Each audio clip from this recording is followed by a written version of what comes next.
क्योंकि अब की बार की जो असेंबली है वो 90 लोगों पर मुश्तमिल है, वहां 90 एमएलए होंगे। क्या जब वो एक राय बनाएंगे, जब वो कोई बिल पास करेंगे या कोई भी बड़ा फैसला लेंगे, क्या उनको जरूरी होगा कि वो एलजी से उसकी कंसेंट ले, उसका अप्रूवल ले? ये बहुत बड़े सवालात हैं। जो अस्सलाम वालेकुम, मैं हूं तौसीफ हमदानी, विंग्स टीवी से बराह रास्त आपसे मुखातिब हूं। आज का मौजू है हमारा असेंबली इलेक्शन, क्योंकि एक मरहला चला गया यहाँ से। जब हम पार्लियामेंट इलेक्शन से गुजरे तो एक अरसे दराज के बाद जम्मू कश्मीर को मौका मिला अपने नुमाइंदा चुनने का, और जिसमें उन्होंने पार्लियामेंट के लिए अपने नुमाइंदे चुने। जिसमें अगर आप साउथ कश्मीर से देखोगे, नेशनल कॉन्फ्रेंस ने अच्छी खासी बरतरी के साथ, और अगर आप सेंट्रल कश्मीर से देखोगे वहां भी नेशनल कॉन्फ्रेंस ने अच्छी खासी बरतरी के साथ, और अगर आप नॉर्थ कश्मीर की बात करोगे, यहां इंजीनियर रशीद ने अच्छी खासी बरतरी के साथ अपने पांव पार्लियामेंट में रखे। और कहीं ना कहीं पे अब की बार जिस तरह से अवामी रद्द-ए-अमल देखने को मिला है वोट के जरिए, वो अपने आप में अलग था। और तकरीबन 30 दहाइयों की एक लंबी तारीख के बाद ऐसा मुनफरिद जवाब मिला है वोट के जरिए। मैं कुछ चीजों पे रोशनी डालना चाहता हूं यहां पे। जिस तरह से अब की बार का जो पार्लियामेंट इलेक्शन हुआ है, तकरीबन एक अरसे दराज के बाद जम्मू कश्मीर अवाम ने इसमें अपनी हिस्सेदारी दिखाई, और जिसमें कहीं पे 50% से ज्यादा, कहीं 60% से ज्यादा, और कहीं 70% से भी ज्यादा वोट पड़े। और इसका यह मतलब है कि कहीं ना कहीं पे जम्मू कश्मीर की अवाम अब उस जमहूरी तर्ज अमल को तरजीह देने लगे हैं, उस जमहूरी अमल को पसंद करने लगे हैं, जिसमें लगता है कि जम्मू कश्मीर अवाम अब अपने आप को कहीं ना कहीं पे फिट समझते हैं।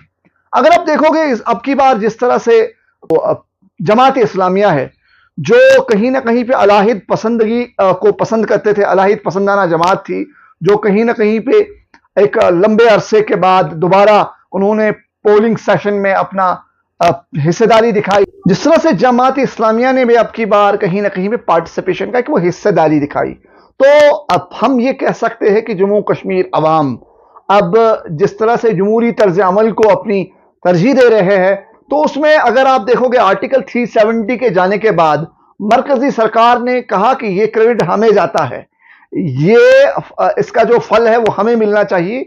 हमने इसके लिए तकदव किए, हमने जम्मू कश्मीर को एक पुरअमन माहौल देने की कोशिश की, इसलिए लोग बाहर आए और अपना वोट कास्ट किया, जिसमें उन्होंने रद्द-ए-अमल दिया वोट के जरिए। और कहीं 50% से ज्यादा, कहीं 60 और कहीं 70% से ज्यादा लोगों ने अपनी हिस्सेदारी दिखाई वोटिंग में। तो अगर आप उसका दूसरा पहलू देखोगे, जो यहाँ की लोकल सियासी जमातें हैं, जो कश्मीर बेस्ड सियासी जमातें हैं, जिसमें नेशनल कॉन्फ्रेंस है, पीपल्स कॉन्फ्रेंस है, पीडीपी है, और बाकी सारी सियासी जमातें जो जम्मू कश्मीर से वाबस्ता है, कांग्रेस, उसमें कांग्रेस भी उस रद्द-ए-अमल में, उस नुक्ते में अपना नुक्ता रखता है। और उन्होंने कहा कि ये रद्द-ए-अमल आर्टिकल 370 के खिलाफ था। ये रद्द-ए-अमल जो यहाँ पे इस वक्त एलजी इंतजामिया है उसके रवैये के खिलाफ था। तो कहीं ना कहीं पे हर शख्स ने चाहा, हर सियासी जमात ने चाहा कि इसका क्रेडिट हमें मिल जाए। ये चलता रहेगा, ये एक लंबी चौड़ी कहानी है। तो अगर आप इस वक्त आप असेंबली इलेक्शंस की बात करोगे, जिस तरह से मरकजी सरकार, जिस तरह से इन्होंने एक एफिडेविट सबमिट किया है सुप्रीम कोर्ट के सामने, जिसमें उन्होंने मेंशन किया है कि हम असेंबली इलेक्शन कराने के पाबंद है बिफोर सितंबर, या तो शेड्यूल डेट्स आएंगे या इलेक्शन के आसपास का समय मिल जाएगा आपको। तो अगर आप देखोगे यहां पे इस वक्त जो ग्रास रूट लेवल जमहूरियत है, जिसमें हमारे पंचायत आते हैं, जिसमें हमारी जो म्युनिसिपल काउंसिल्स है वो भी नहीं है, तो ये इलेक्शंस भी पड़े। लेकिन बहुत जरूरी है कि यहाँ असेंबली इलेक्शंस होने चाहिए, क्योंकि अवाम की अवामी हुकूमत उसको पजीराई हासिल होती है, क्योंकि आम इंसान के पास एक्सेस होता है कि वो अपने नुमाइंदे तक पहुंचे, और उसे जमहूरियत को बल मिलता है और जमहूरियत को ताकत मिलती है। तो कहीं ना कहीं पे इन सारी सियासी जमातों ने इसी झंडे के पीछे, इसी नारे के पीछे खुद को खड़ा कर दिया है कि जमहूरियत, हिंदुस्तान पूरे दुनिया का सबसे बड़ा जमहूरियत का अलंबरदार है, और हमें हक है कि हमें वोट और असेंबली इलेक्शंस का दिया जाए। जिसमें स्टेटहुड भी एक मसला है। स्टेटहुड एक बहुत बड़ा मसला बन चुका है सियासी जमातों के लिए, ये अब गले की हड्डी भी बन चुकी है। मैं आपको कहीं ना कहीं पे इसके पीछे जो पस मंजर की कहानी है वो रखना चाहता हूं, क्योंकि जो स्टेटहुड था اس میں فل فلیجڈ چیف منسٹر کہیں نہ کہیں پہ مجاز ہوتے تھے.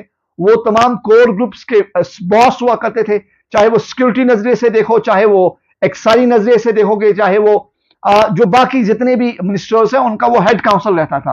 تو اب کی بار جو چیف منسٹر آئے گا, کیونکہ اگر آپ دیکھو گے 2-4 دن پہلے جس طرح سے مرکزی سرکار نے اور ایک امینڈمنٹ کی جس میں ایل جی کو اور مزید طاقتور بنایا گیا اور اس کو اور پاورفل بنایا گیا, کیا جو یہ 90 لوگ چن کر جائیں گے اسمبلی میں, کیونکہ اب کی بار کی جو اسمبلی ہے وہ 90 لوگوں پر مشتمل ہے, وہاں 90 ایم ایل اے ہوں گے, کیا جب وہ ایک رائے بنائیں گے, جب وہ کوئی بل پاس کریں گے یا کوئی بھی بڑا فیصلہ لیں گے, کیا ان کو ضروری ہوگا کہ وہ ایل جی سے اس کی کنسنٹ لے, اس کا اپروول لے؟ یہ بہت بڑے سوالات ہیں جو جمہوری نظام کے لیے کہیں نہ کہیں پہ نقصان دہ. تو یہ آگے کا سفر ہوگا, کیونکہ فی الحال کے لیے کہنا یہ قبل از وقت ہوگا.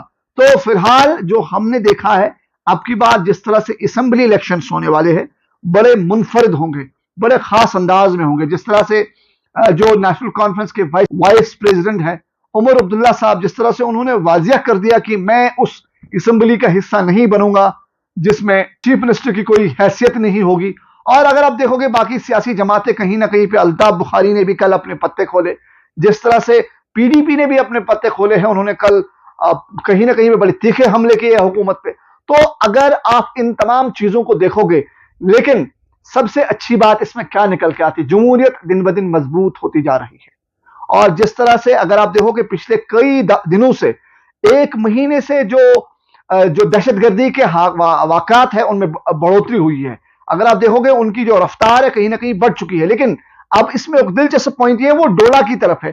کیا جو دہشت گرد تنظیمیں ہیں, کیا انہوں نے اپنا جو موقف ہے, جو ان کا جو ٹارگٹ لائن ہے, کیا انہوں نے وہ چینج کی ہے؟ وہ بھی دیکھنے لائق ہوگا, وہ سیکیورٹی اینگل سے دیکھنے لائق ہوگا. کیا انہوں نے اپنا کہتے ہیں وہ اپنی جگہ چینج کی ہے, کیا انہوں نے اپنی اسٹریٹجی چینج کی ہے؟ یہ ابھی فی الحال کے لیے باعث موضوع ہے. جس طرح سے اگر آپ دیکھو کہ کانگریس سے لے کر جتنی بھی اپوزیشن کی سیاسی جماعتیں, انہوں نے کل مرکزی سرکار کی جو اس وقت کی حکومت ہے اسے آڑے ہاتھوں لیا اور اسے یہ سارے سوالات کیے کہ جموں کشمیر ابھی بھی پرامن نہیں ہے. تقریباً 30 ہمارے نوجوان جو ہے وہ ابھی تک شہید ہو گئے ہیں.